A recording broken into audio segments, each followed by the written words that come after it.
नेता नगरी के इस सेगमेंट में बात गुजरात की।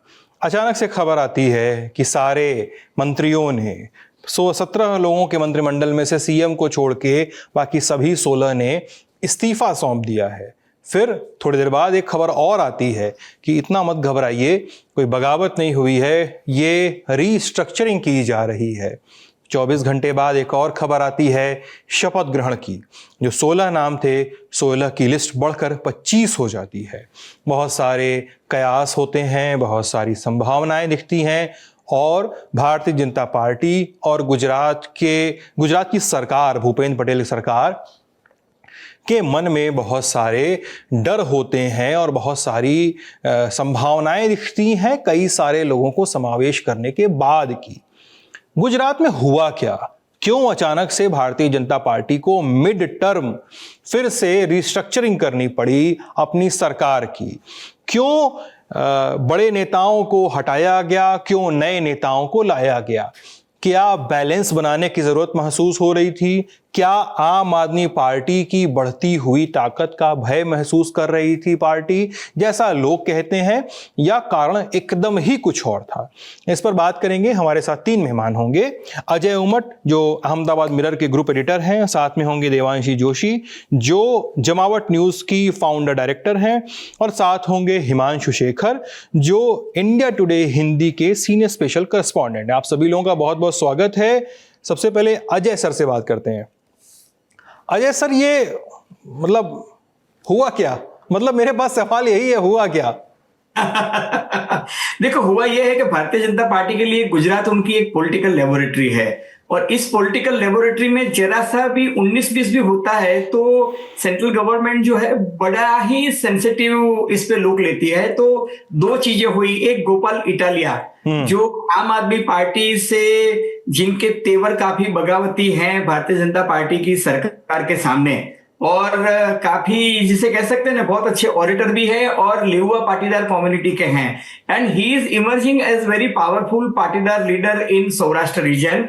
और उन्होंने अभी जो किसान आंदोलन छेड़ने की जो शुरुआत की है, फॉर एग्जांपल उन्होंने जूनागढ़ में, राजकोट में, और पिछले रविवार को उन्होंने, मतलब आम आदमी पार्टी ने जो एक किसान आंदोलन की शुरुआत की, जो कपास मतलब कॉटन ग्रोवर्स जो थे उनके लिए, और उन्होंने ये इश्यूज रेज किया, भाई किसानों को न्यूनतम प्राइस जो मिलनी चाहिए वो नहीं मिल रही है, सरकार जो है उनको ये पाक बीमा योजना का एडवांटेज नहीं दे रही है। और उन्होंने वहां पर एक जो प्रथा जिसे कहते हैं कड़दा प्रथा, मतलब आप सौदा 1100 रुपए में डिसाइड करो और फिर 950 रुपए में कड़दा करो, मतलब कट करके आपका कपास की खरीदी करोगे। उस इश्यू को लेके उन्होंने जो एक एजिटेशन किया, मुझे लगता है भारतीय जनता पार्टी को लगा कि भाई ये इस तरह का किसान आंदोलन जो है वो गुजरात में नहीं पनपना चाहिए, क्योंकि केजरीवाल और आम आदमी पार्टी के पंजाब के मुख्यमंत्री मान जो थे वो गुजरात आने वाले थे। तो एक डैमेज कंट्रोल तो ये हुआ। उनको लगा कि किसान आंदोलन जो है गुजरात में नहीं पनपना चाहिए, और इसलिए आपने देखा होगा कि कैबिनेट में सबसे ज्यादा प्रभुत्व जो है, out of 26, 8 ministers are from Saurashtra region, almost 1/3 is from Saurashtra region. और उसमें भी उन्होंने पाटीदार कम्युनिटी जो है, लेहुआ पाटीदार कम्युनिटी के 5 लोगों को लिया है, जबकि मुख्यमंत्री खुद पाटीदार कम्युनिटी के नेता है। उनको छोड़ के सौराष्ट्र से 5 पाटीदार, लेहुआ पाटीदार कम्युनिटी के लोगों को लिया है। ओबीसी कम्युनिटी के 6 लोगों को लिया है, कोली कम्युनिटी के 2, शेड्यूल ट्राइब 4, शेड्यूल कास्ट 3। इसका मतलब यह है कि उन्होंने सबसे ज्यादा लेहुआ पाटीदार और पाटीदार कम्युनिटी, मतलब जो किसान कम्युनिटी है, उसका ध्यान रखने की कोशिश की है। नंबर 2, मुझे ऐसा लग रहा है कि 4 महीने बाद, मतलब जनवरी एंड या फरवरी की शुरुआत में गुजरात में जो जिला पंचायत और महानगर पालिका, कॉर्पोरेशन और ये डिस्ट्रिक्ट पंचायत के जो इलेक्शंस आने वाले हैं, उसको लेके भी सरकार जो थी वो काफी चिंतित थी, क्योंकि उन्होंने काफी बड़े पैमाने पे सीमांकन किया है जो इलेक्शन से पहले किया जाता है। जैसे बिहार में स्पेशल इंटेंसिव रिवीजन जो हुआ, हाँ, स्पेशल इंटेंसिव रिवीजन हुआ, उसी तरह से गुजरात में भी इन्होंने जो तालुका और जिला का जो वो हुआ, जहां से ज्ञानीबेन ठाकुर जो एकमात्र सीट कांग्रेस पार्टी ने जीती उस डिस्ट्रिक्ट को 2 में डिवाइड कर दिया गया, बनासकांठा डिस्ट्रिक्ट को, और बाकी गुजरात के जितने भी ट्राइबल डिस्ट्रिक्ट थे वो ट्राइबल डिस्ट्रिक्ट्स में भी उनका रिस्ट्रक्चरिंग करके ट्राइबल डिस्ट्रिक्ट की संख्या जो है बढ़ाई गई। तो इस बार भी अगर आप देखो कैबिनेट में, तो कैबिनेट में ट्राइबल मिनिस्टर्स को काफी अच्छी संख्या में पाटीदार के बाद उनको स्थान दिया गया है। मतलब सरकार जो है साउथ गुजरात में जो ट्राइबल कम्युनिटी है उसका पूर्व पट्टी आदिवासी विस्तार है, उसमें भी ट्राइबल कम्युनिटी का बहुत ध्यान रखना चाहती है, क्योंकि गुजरात में कम से कम 48 सीट्स ऐसी है जो ट्राइबल बेल्ट को बिलोंग करती है। इसलिए मुझे लगता है कि सरकार में 27 मिनिस्टर्स को लेने की गुंजाइश थी, बावजूद उसके उन्होंने 16 से काम चलाया, क्योंकि वो जानते थे कि भाई बाई इलेक्शन जो लोकसभा के बाद आने वाला है उस वक्त बाद में कौन लेंगे। जैसे अर्जुन मोढवाडिया है, उनको कांग्रेस पार्टी के पार्टी प्रेसिडेंट थे, लीडर ऑफ ऑपोजिशन थे, उनको मनसुख मांडविया को जिताने के लिए उनको पोरबंदर से वहां टिकट भी दिया गया, वहां से मनसुख मांडविया भी जीते, जो भावनगर से जीतना उनके लिए थोड़ा चैलेंजिंग हो सकता था। तो उसकी वजह से अर्जुन मोढवाडिया को भी वहां पर टिकट भी मिली और आज उनको कैबिनेट में भी लिया गया। तो 2 दिग्गज नेता कांग्रेस पार्टी के हैं, वो कैबिनेट में आज उनको स्थान मिला है। कहने का तात्पर्य है कि भारतीय जनता पार्टी के लिए जो चैलेंज है, एक किसान है, दूसरा आम आदमी पार्टी है, तीसरा अनएम्प्लॉयमेंट है, चौथा करप्शन या जिसे कह सकते हैं ना बिन कार्यक्षमता या इनएफिशिएंसी को लेके, क्योंकि एक मंत्री के पास 3-3, 4-4 पोर्टफोलियो थे और वो उसको न्याय नहीं कर पा रहे थे। इसलिए सरकार को लगा कि भाई अब चूंकि ये आ रहे हैं 2 साल बाद विधानसभा के भी चुनाव आ रहे हैं, अगर 1 नेशन 1 इलेक्शन नहीं हुआ तो इसके लिए इन्होंने, मुझे लगता है कि उसको केंद्र में रख के किया। और हर्ष संघवी जो है उसको बहुत बड़ा तोहफा दिया कि उसको मिनिस्टर ऑफ स्टेट से उठा के सीधा डेप्यूटी चीफ मिनिस्टर बना दिया। देवांशी जी, कल हमारी और आपकी फ़ोन पर भी एक बार बात हुई थी जब अचानक से ये फैसला आया था, और फ़ोन पे आपने एक लंबी सी कहानी सुनाई थी हमें कि, और कल की फ़ोन कॉल तो इस आधार पे थी कि जब लोगों को इस्तीफ़ा देना पड़ा है। क्या कहानियां हैं, बच्चू सिंह खाबड़िया की कहानी, बाकी नेताओं की कहानी जिनको लेकर किस्से चल रहे हैं, जो इस पूरे समीकरण से अब बाहर दिखाई दे रहे हैं। हुआ क्या? पुराने मंत्रिमंडल में गड़बड़ियां क्या थी? क्या उम्र भी एक वजह थी? क्या एंटी इनकम्बेंसी भी एक वजह थी? क्या अब या बस केवल समावेश ही करना था? 182 में से 162 सीट अगर आपके पास हो तो आप कुछ भी कर सकते हैं, कुछ भी प्रयोग कर सकते हैं। और दूसरा कि जो कहानियां बच्चू खाबड़ को लेकर, बच्चू खाबड़ बहुत लंबे समय से कैबिनेट में नहीं आते थे, प्रधानमंत्री के कार्यक्रमों से उनको दूर रखा जाता था। बहुत लंबे समय से मैसेज दे दिया था कि बच्चू खाबड़ अब जब भी मंत्रिमंडल का एक्सपेंशन होगा तब वो हिस्सा नहीं होंगे उसका। तो उनका तो बहुत तय था कि बच्चू खाबड़ नहीं होने वाले हैं। दूसरा नाम था भिखू सिंह परमार का, बहुत विवादों से घिरे रहे। और जब हमने कुछ महीने पहले गुजरात की स्थितियों पे बात की थी नेता नगरी में, तब मैंने एक नेता का एग्जांपल दिया था कि एक मंत्री है, उनका बेटा सरपंच का चुनाव हार गया, तो वो भिखू सिंह परमार थे। कि आप जब इतनी बड़ी बातें करते हैं, आप इतने विवादों में रहते हैं, आप मंत्री के तौर पे बहुत सारी जिम्मेदारियां नहीं निभाते, लेकिन आप अपने गांव का चुनाव भी नहीं संभाल पाते, तो भाजपा बहुत सारी चीजों को बहुत गंभीरता से लेती है। रीस्ट्रक्चर बहुत जरूरी था। एंटी इनकम्बेंसी भाजपा के सामने क्यों नहीं होती? हमेशा प्रो इनकम्बेंसी वाला शब्द आता है कि उनके खिलाफ नहीं, उनके साथ, मतलब प्रो इनकम्बेंसी वाला माहौल आया, इसलिए क्योंकि वो चेहरे बदल देते हैं। जिनके खिलाफ आपको कंप्लेन थी, आप हमेशा ऐसी होप में रहेंगे कि बुरे थे वो सारे चले गए, नाकारा थे उन सबको निकाल दिया, जिनका ज्यादा नहीं चलता था, वजूद नहीं था, वो कुछ काम नहीं करवा पाते थे, उन सबको निकाल दिया। अब नए चेहरे लाए हैं, अब नए चेहरे बहुत अच्छा करेंगे। ऐसे करते करते 3 बार तो पूरा मंत्रिमंडल बदल दिया है, और फिर भी लोगों में वो लोग ये उम्मीद देने में कि अब कुछ अच्छा होगा। और दूसरा, हमेशा चुनाव इस बात पे आकर अटक जाता है। आप कितने भी मुद्दे, किसानों से लेकर युवाओं के कितने भी मुद्दे उठाकर रख दीजिए, आखिर में ये सवाल आता है, हाँ ठीक है ये अच्छे नहीं है, पर इनसे अच्छे कौन है, इनका ऑप्शन कौन है? तो वो ऑप्शन नहीं है, उसका जवाब ये है कि जब आप किसी भी मंत्री से बहुत कुछ नहीं तो उब जाते हैं, पक जाते हैं, आपको लगता है ये कुछ नहीं करते, तो आप उनके सामने कुछ नया लाकर रख देते हैं। सबसे इंटरेस्टिंग बात नए मंत्रिमंडल में मुझे जो लगी वो है कि जिन्होंने भी विपक्ष को चैलेंज किया, जिन्होंने भी गोपाल इटालिया या कोई भी हो, उनके सामने लड़ने की कोशिश की, उन सबको तोहफा मिला। तो मोरबी के एमएलए है कांति अमृतिया उनका नाम है, तो वो बहुत जबरदस्त कंट्रोवर्सी में आए थे क्योंकि वो ऐसे गोपाल इटालिया को चैलेंज करने गए थे कि चलो रिजाइन दे दो और अब मोरबी से आकर लड़कर दिखाओ, मैं भी रिजाइन देने आऊंगा। गांधीनगर में पूरा लश्कर लेकर आ गए थे, तो बहुत कंट्रोवर्सी हुई थी उस वक्त। उनको मंत्री बनाया गया। हर्ष संघवी का डेप्यूटी सीएम बनना उनके लिए बहुत बड़ी प्राइज इसलिए है, तोहफा इसलिए है क्योंकि आप कितने भी गुजरात में जितने भी कंट्रोवर्सी हुई, आप राजकोट का कांड ले लीजिए, मोरबी का हरनी कांड ले लीजिए, वडोदरा का हरनी कांड, मोरबी में पुल टूटा, अहमदाबाद में प्लेन क्रैश हुआ, डीसा में फैक्ट्री में ब्लास्ट हुआ, अभी एक ब्रिज है वो टूट गया। ये सारे मसले उनके डिपार्टमेंट में नहीं आते, उनके डिपार्टमेंट का कोई लेना देना नहीं है, पर फिर भी सरकार की ओर से पहले जाने वाले व्यक्ति हर्ष संघवी होते हैं। और जब वो पहले जाते हैं तो गालियां भी सबसे ज्यादा सुनते हैं। विपक्ष का सबसे सॉफ्ट टारगेट वो थे।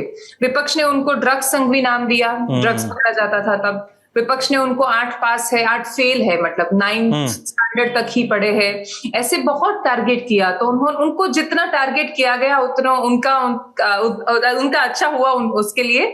और आखिरी बात जो है कि ये rarest of the rare combination है कि आप नहीं अंदाजा लगा सकते कि हर्ष संघवी किस गुट से है और किसको ज्यादा लॉयल है, क्योंकि वो सीआर पाटिल के भी उतने करीबी है, वो अमित शाह से भी उतने अच्छे उनके रिश्ते दिखते हैं। और प्रधानमंत्री जब अभी आए थे, अभी अजय सर से भी वही बात हो रही थी कि वो जब आए तो धोलेरा से आ रहे थे यहाँ अहमदाबाद तक, तो पूरे 1.5 घंटे तक गाड़ी में बैठे, तो सीएम के साथ दूसरे मंत्री थे वो हर्ष संघवी थे। तो उनके प्रधानमंत्री के साथ भी इतने पर्सनल रिलेशन रहे थे, तो वो बहुत एक्सपेक्टेड था कि अगर डेप्यूटी सीएम का चेहरा आता है तो वो बहुत यंग है, उनके बहुत सीनियर अब उनसे नीचे है, पर फिर भी वो एक ही ऐसा चेहरा है जो सबको स्वीकार्य हो सकता है। इस पूरी लिस्ट में एक नाम है रीवाबा जाडेजा का, जामनगर से आती हैं। उनको मंत्रिमंडल में शामिल करने की जो वजह है, वो संभावित वजह क्या है? क्या एक जिस मोटो के साथ उन्होंने अपना चुनाव लड़ा था, साल 2022 के चुनाव था, क्या वही मोटो कैरी फॉरवर्ड हो रहा है आगे? क्या है? रीवाबा जाडेजा चेहरा है। सबसे बड़ा रीजन ये है कि 2 और महिला विधायक है जिनको एमएलए बनाया गया।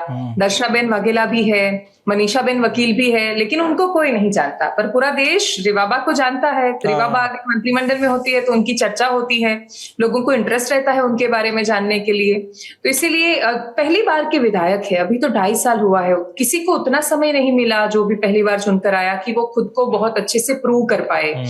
तो कंट्रोवर्सी में भी आई, बीच में सांसद के साथ उनका झगड़ा हुआ, मेयर के साथ झगड़ा हुआ, पर एक ऐसा चेहरा कि जो आप मास अपील के लिए बहुत काम आता है। दूसरा वो एमओएस है, राज्य मंत्री है, तो जितने भी राज्य मंत्री है ऑलमोस्ट ऐसे चेहरे हैं कि जो सिंबॉलिक है कि क्षत्रिय समाज से इनको ले लिया, एक युवा चेहरा है, एक क्लीन इमेज है, पढ़ी लिखी महिलाओं को भी आप साथ में अपने जोड़ सकते हैं। तो उस बैलेंस के लिए रीवाबा सही है, वरना कंट्रीब्यूशन किसका, तो बहुत सारे ऐसे चेहरे हैं जिनको खुद को नहीं समझ में आएगा कि वो क्यों मंत्री बने हैं, पर वो मंत्री बने हैं क्योंकि वो किसी कास्ट को या किसी क्षेत्र को रिप्रेजेंट करते हैं, और उनके जो कॉम्पिटिटर है उनको नहीं बनाना चाहती थी भाजपा, क्योंकि वो बहुत शक्तिशाली है। आप अगर बहुत शक्तिशाली है तो वो भी आपके लिए माइनस पॉइंट हो सकता है, जैसे जयेश रादड़िया के लिए हुआ कि वो बहुत शक्तिशाली है, सहकार में उनका बहुत प्रभाव है, कंट्रोवर्सीज में रहते हैं, पार्टी से बड़े हैं, तो फिर आपको स्थान नहीं मिलेगा। तो मुझे लगता है कि सिर्फ पार्टी का चेहरा होना और चेहरा होना, वो भाजपा में पिछले 5 साल से आई हुई नई रणनीति है। सोशल मीडिया पे आपके अच्छे फॉलोअर्स है, आपको लोग देखते हैं, आप चर्चा में रहते हैं, तो ऐसे बहुत सारे लोगों को स्थानीय निकाय के चुनावों से लेकर लोकसभा तक भाजपा ऐसे चेहरों को पसंद करती है, वो सेलिब्रिटी इफेक्ट वाला। तो रीवाबा सेलिब्रिटी है। मैं जानना चाह रहा हूँ कि इस पूरे रिशफल की तैयारी जो है वो कब से हो रही थी? मतलब गांधीनगर से लेकर नई दिल्ली तक, और सब कुछ के बीच में सीरीज ऑफ मीटिंग्स, बार बार कहा जा रहा है संघ का भी एक दौरा हुआ था गुजरात में, क्या उसका प्रभाव था? मतलब क्या है ग्राउंड रियलिटी? कितनी लंबी प्लानिंग, कितनी लंबी मीटिंग्स, इस पूरे शफल को जो 2 दिन में एकदम समेट के रख दिया गया 24 घंटे के अंतराल पे, कैसे संभव हुआ सर? नंबर 1 कि ये 2 दिन की प्लानिंग नहीं थी, पिछले 1 महीने से ये मशक्कत चल रही थी। 17 सितंबर के बाद आपने देखा होगा कि गुजरात में ये गतिविधि जो थी वो काफी तेज हो गई थी। इतना ही नहीं, ये डिसाइड हो गया था कि विकास सप्ताह, जो प्रधानमंत्री नरेंद्र मोदी के जो 24 साल हैं उसकी जो शुरुआत है वो विकास सप्ताह गुजरात में मनाने से 4 दिन पहले ही जगदीश पंचाल को पार्टी प्रेसिडेंट गुजरात में बनाया गया था। और ये कहा गया था, जब जगदीश पंचाल ने ये कहा कि हमें मंत्रिमंडल में भी फेरबदल करना होगा, संगठन में भी बहुत बड़ा फेरबदल करना होगा, तो तब कहा गया था कि विकास सप्ताह पूरा होगा, उसके 4 दिन के अंदर हम ये कर देंगे। तो नंबर 1 ये सब काफी टाइम से होमवर्क चल रहा था, सभी मंत्रियों के प्रोफाइल और ये सब बन रहे थे कि ट्राइबल से किसको लेना है, किसको नहीं लेना है।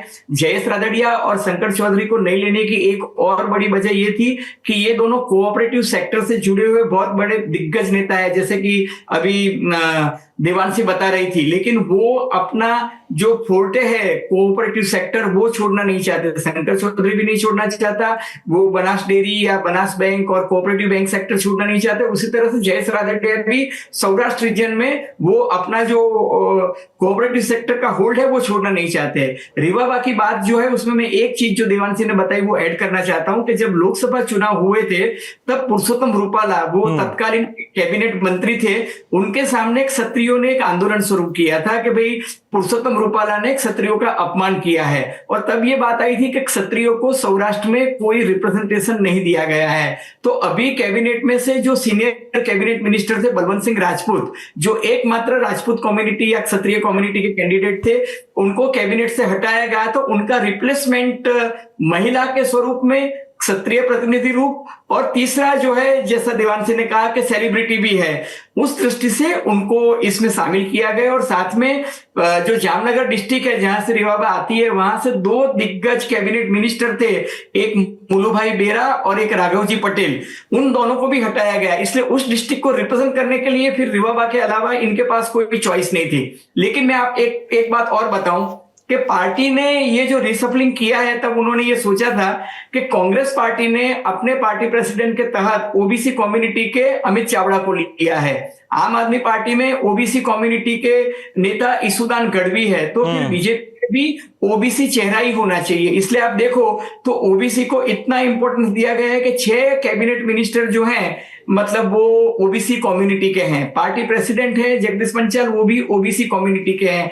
तब ये सोच लिया गया था कि भाई ट्राइबल में हम अपनी स्ट्रेंथ बढ़ाएंगे और सौराष्ट्र जो है वो बैटलफील्ड होने वाला है, वहां अपनी पूरी ताकत लगाएंगे। इसलिए जीतू वाघानी जो पहले पार्टी के प्रेसिडेंट हुआ करते थे, कैबिनेट मिनिस्टर हो गए थे, उनको रूपानी सरकार से निकाला था, उनको वापस लेके आए। उसी तरह से नरेश पटेल को, काफी चेहरे जो थे जिनको पहले निकाल दिया था रूपानी की कैबिनेट से, उनको वापस लेके आए, क्योंकि ये सब ऐसे लोग हैं जो गोपाल इटालिया के सामने लड़ सके। तो बीजेपी के सामने अभी गुजरात में जो 2 बड़े कदावर नेता उभर रहे हैं, एक गोपाल इटालिया आम आदमी पार्टी से और दूसरा आम आदमी पार्टी से चैतर वसावा जो ट्राइबल बेल्ट में है। तो ये 2 सेक्टर में बीजेपी ने पूरी ताकत लगाई है ताकि उनके सामने एक पॉलिटिकल चैलेंज जो है उसको वो मिटिगेट कर सके। अजय सर, ये बता दीजिए कि 2 नेताओं पे बार बार बात हो रही है कि उनको चेहरा क्यों नहीं बनाया गया, उनको जगह क्यों नहीं मिली। एक हो गया अल्पेश ठाकुर, एक हो गया हार्दिक पटेल। बार बार कहा जा रहा है कि अंदर खाने बड़ी सहमति नहीं थी, बहुत लोग पसंद नहीं करते थे पार्टी के अंदर ही।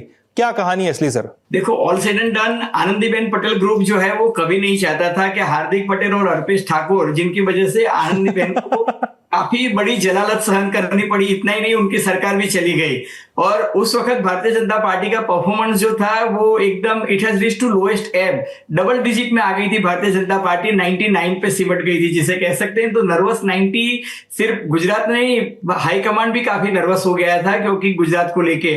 और उसके बाद हार्दिक पटेल और अल्पेश ठाकुर ने ऐसा कोई कंट्रीब्यूशन नहीं दिया पार्टी के लिए कि जिसकी वजह से वो चेहरा बन सके भारतीय जनता पार्टी के लिए। इन दोनों की पॉलिटिकल एम्बिशन बहुत थी, लेकिन इन्होंने पिछले 2-2.5 साल में पार्टी के लिए ऐसा कोई कंट्रीब्यूट नहीं किया और पार्टी के साथ वो मतलब जेल भी नहीं कर पाए पार्टी की आइडियोलॉजी के साथ। हार्दिक पटेल ने तो अभी 6 महीने पहले एकदम बगावत के तेवर बताते हुए थोड़ा अपनी बाहें जो थी वो ऊपर कर ली थी और कहा था कि मेरे क्षेत्र में अगर ये नहीं हुआ तो मैं बोले आंदोलन करूंगा। तो पार्टी जो है ऐसी चीजों को सहन नहीं करती। और अल्पेश ठाकुर जो हैं वो एक बार तो बनासकांठा से चुनाव हार चुके हैं, वो बाद में अमित भाई ने उनको अपनी कॉन्स्टिट्यूंसी में लिया ठाकुर कम्युनिटी के साथ लेकर, ताकि वो लोकसभा में उनकी कॉन्स्टिट्यूंसी में थे तो बच गए।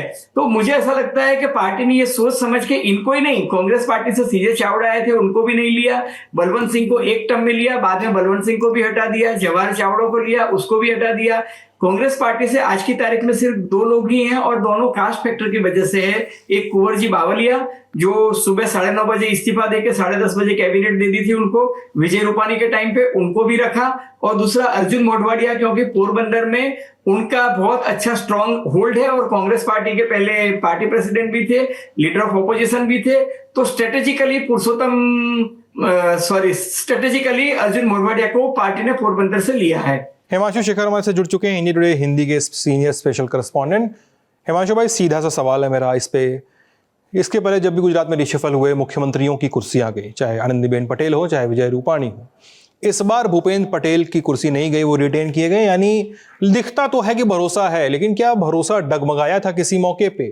क्या किसी और का नाम आया था चर्चा में? क्या मनसुख मंडाविया को मुख्यमंत्री बनाया जाए, ऐसी कोई चर्चा हुई थी? प्लीज थोड़ा बताइए इस बारे में। दरअसल मनसुख मांडविया एक ऐसा नाम है, जब भी गुजरात में मुख्यमंत्री बदलने की बात आती है, जब भी वहां पे कैबिनेट में फेरबदल की बात आती है, तो उनका नाम सबसे आगे चल रहा होता है। 2016 की जुलाई में मनसुख मांडविया केंद्र में मंत्री बनते हैं और फिर अगस्त में आनंदीबेन पटेल इस्तीफा देती हैं और विजय रूपाणी जब मुख्यमंत्री बनाए जा रहे होते हैं, उस समय भी उनका नाम चलता है कि उनको मुख्यमंत्री बनाना है, लेकिन उस समय भी बात नहीं बनती है। फिर जब विजय रूपाणी 2021 उसके बाद 2017 का चुनाव आता है, उसके बाद भी ये बात चलती है कि वहां पे नेतृत्व परिवर्तन हो सकता है, उसमें भी मनसुख मांडविया का नाम चलता है।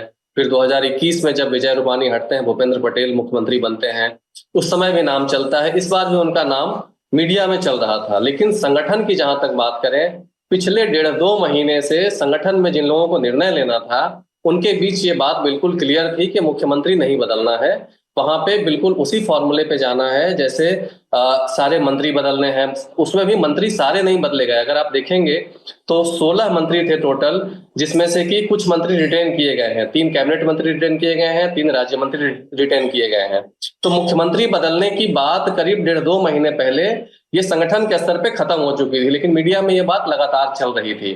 मनसुख मांडविया की जहां तक बात है, तो केंद्र में नरेंद्र मोदी के कुछ चुनिंदा मंत्रियों में से हैं जो उनके बहुत विश्वस्त माने जाते हैं।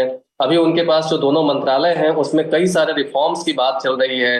जैसे अगर खेल मंत्रालय की बात करें, तो 2 दिन पहले ही कॉमनवेल्थ गेम के लिए अहमदाबाद 2030 के कॉमनवेल्थ गेम का वेन्यू होगा, उसका सिलेक्शन हुआ है। फिर अगर आप लेबर मिनिस्ट्री की बात करें, तो वहां पे लेबर कोड लागू करना है। तो ऐसी कुछ जिम्मेदारियां हैं जिसमें कि पीएम को शायद लगा होगा कि केंद्र में उनका रहना ज्यादा उपयोगी है, और इस नाते उनको अभी गुजरात भेजना उनके लिए ज्यादा मुफीद नहीं होगा। रही बात लोकल समीकरणों की भी, क्योंकि जब ये क्लियर हो गया था कि प्रदेश अध्यक्ष पटेल नॉन पटेल बने हैं, तो उसके बाद ये क्लैरिटी थी कि कोई भी जो मुख्यमंत्री होगा वो पटेल समाज से ही होगा। उसमें जैसा कि मैंने पहले भी बताया कि 1.5-2 महीने पहले से संगठन के स्तर पे एक क्लैरिटी थी कि मुख्यमंत्री नहीं चेंज करना है। तो मनसुख मांडविया को नहीं बनाए जाने को लेकर के बहुत ज्यादा इसमें कोई पॉलिटिकल उसके नुआंसेज के बजाय ये देखना कि बीजेपी की अभी की जो लीडरशिप है उसके लिए ये ज्यादा कन्वीनियंट था, उसको ये ज्यादा अच्छा लग रहा था कि भूपेंद्र पटेल वहां कंटिन्यू करें, मनसुख मांडविया केंद्र में रहें, क्योंकि केंद्र में जो रिफॉर्म करने हैं, जो असाइनमेंट्स हैं उनके पास, वो पूरा करना ज्यादा जरूरी है। इस नाते मनसुख मांडविया को वहां नहीं भेजा गया। गुजरात में अगर आप वहां के स्थानीय नेताओं से बात करेंगे, जो लोग वहां की पॉलिटिक्स को बहुत करीब से देख रहे हैं, उन लोगों से बात करेंगे, तो उनसे बातचीत के बाद ये समझ में आता है कि वहां पे जो एंटी इनकम्बेंसी का जो माहौल बना था, वो मंत्रियों के प्रति ज्यादा था, ना कि मुख्यमंत्री के प्रति था। मुख्यमंत्री अपनी सरल सादगी और बिल्कुल बिना हो हल्ला किए हुए काम करने वाले इमेज बनाने में कामयाब हुए हैं, उनके प्रति एक गुडविल क्रिएट हुआ है। और बीच में एक ऐसी स्थिति भी आई थी जब मुख्यमंत्री खुद नहीं चाहते थे कि वो कंटिन्यू करे इस पद पे, इसके बावजूद सेंट्रल लीडरशिप ने उनको कहा कि नहीं, आपको कंटिन्यू करना है। तो मुख्यमंत्री को लेकर के बहुत नाराजगी नहीं है वहां पे, मंत्रियों के प्रति नाराजगी थी, कुछ विधायकों के प्रति नाराजगी है। तो बीजेपी की टॉप लीडरशिप को ये लगा कि मुख्यमंत्री बदलने की बजाय उन नामों को बदलना, उन चेहरों को बदलना, जैसे कुछ मंत्री ऐसे थे जिनके परिवार के लोगों पर करप्शन के चार्जेस लगे थे, वो काफी चर्चा में थे। उनमें 2 मंत्री ऐसे हैं जो मंत्रालय जाना जिन्होंने बंद कर दिया था। तो इन लोगों को हटाने की को लेकर के ज्यादा तत्पर थी टॉप लीडरशिप, न कि मुख्यमंत्री को बदलने को लेकर के, क्योंकि मुख्यमंत्री के इमेज को लेकर के मुख्यमंत्री से कोई ऐसी ग्राउंड लेवल पे नाराजगी नहीं थी वहां।